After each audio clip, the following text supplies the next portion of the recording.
அனைவருக்கும் வணக்கம் மக்களே. சற்றுமுன் கிடைத்த ஒரு முக்கிய அறிவிப்பை பார்க்க போகிறோம். என்னங்க சொல்கிறீங்க? வருகிறது மாநில அடையாள அட்டை. ஆதார் கார்டு என்ன ஆச்சு? இதற்கு என்ன ஒரு காரணம்? இதுக்கு ரெண்டுமே அப்ளை பண்ணணுமா? இது என்ன சார், எனக்கு ஒன்றும் புரியல அப்படின்னு கேட்க வந்த ஒரு நிறைய பேருக்கு ஒரு சந்தேகத்தை தான் இப்போ இந்த செய்தி குரூப்பில் வந்து பிரீஃபாக மட்டும் சுருக்கமாக சொல்லி இந்த தெளிவு வந்து நீக்க போகிறோம். ஸோ இதுக்கு முன்னாடி பார்த்தீங்கன்னா இது போன்ற இன்ஃபர்மேஷன் மற்றும் தகவல்களை உடனுக்குடன் துல்லியமாக தெரிஞ்சிடும் அப்படின்னு நினச்சிங்கன்னா மறக்காமல் நம்மளோட சேனலில் சப்ஸ்கிரைப் பண்ணி வச்சுக்கோங்க. பக்கத்தில் இருக்க பெல் கணக்கு ஆல்ரெடி பண்ணிக்கோங்க. அது முக்கியமான விஷயம், வீடியோ ஸ்கிப் பண்ணால் பாருங்கள்.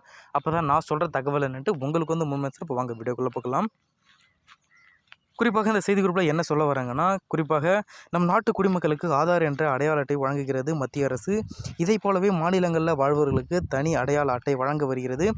அந்தந்த மாநில அரசு பார்த்திங்கன்னா, குறிப்பாக நாட்டில் முதலாக இந்த அடையாள அட்டை வழங்கும் மாநிலம் கேரளம் அப்படின்ட்டு சொல்கிறாங்க.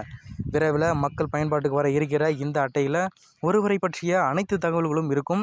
அரசு சம்மந்தமான அனைத்தும் பார்த்திங்கன்னா சான்றாக பயன்படுத்தப்படும் அப்படின்ட்டும் சொல்ல வராங்க.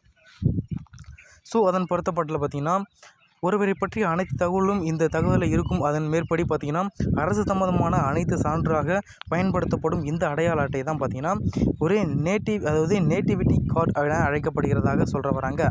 படத்தில் காண்பது தான் அடையாள அட்டையினுடைய தோற்றம் அப்படின்ட்டும் சொல்ல வராரு. யாருன்னு பார்த்தீங்கன்னா ஜோல்னா பயன் அப்படின்ட்டு ஒருத்தவர் நம்ம செய்தி குறிப்பில் சொல்ல வராரு மக்களே.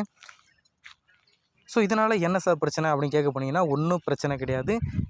தேசிய அடையாள அட்டை அப்படின்னு சொல்லக்கூடிய அந்த ஆதார் அட்டைக்கு பதிலாகன்னு சொல்ல முடியாது. அதே போல் மாநில அந்தஸ்து பெற்ற ஒரு கார்டாக நம்ம பார்க்குறோம். ஸோ இதனால் பார்த்திங்கன்னா ஒரு நல்ல விஷயமாக தான் நடக்கும் அப்படின்ட்டும் பலருடைய தரப்பாக இருக்கிறது. ஸோ அதன் பொறுத்த மட்டும் ஒரு பயப்பட வேண்டாம் அப்படின்றும் பொதுமக்கள் இடையே கேட்டுக்கொள்கிறாங்க. ஸோ இது போன்ற இன்ஃபர்மேஷன் பற்றிய ஒரு முழுமையான தகவலை இதுக்கப்புறம் தெரிஞ்சுக்கணும் அப்படின்னு மறக்காமல் முடிச்சோம்ல சப்ஸ்கிரைப் பண்ணி வச்சுக்கோங்க. கொடுத்துருக்க பெல் ஐகானை ஆல் டிக் பண்ணிக்கோங்க. நன்றி, வணக்கம் மக்களே.